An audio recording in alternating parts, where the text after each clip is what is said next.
Hey, good morning. It's Scott MacFarlane. It's Monday. That was way too short of a weekend, but we're back at it with a big week ahead.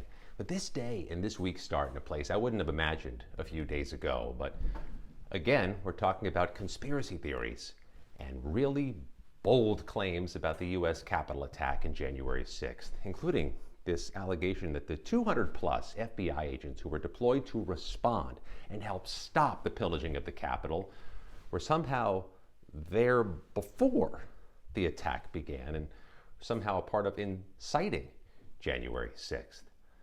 The boldness of those claims aside, for those who've gone through every case file, all 1,500 plus U.S. Capitol riot prosecutions, talking about tens of thousands of pieces of paper, you just don't see it. You don't see evidence presented that somehow there was this Fed-surrection. And that was borne out in the criminal cases, wasn't it? Because in 100% of the jury trials of January 6 rioters, there were convictions.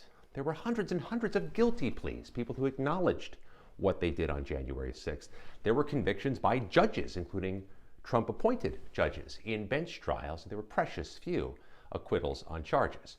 What's more, the crowd that was there that day, the riotous mob, to have been incited, they sure did come equipped for what happened. Among the things January 6 rioters carried that day: bear spray, some had knives, a tomahawk axe in at least one case, bats, hockey sticks, lacrosse sticks, pipes, Confederate flags, and in some cases, guns, acknowledged by at least some in the crowd that day. And in one case, a gun was allegedly fired into the air amid the crowd that day.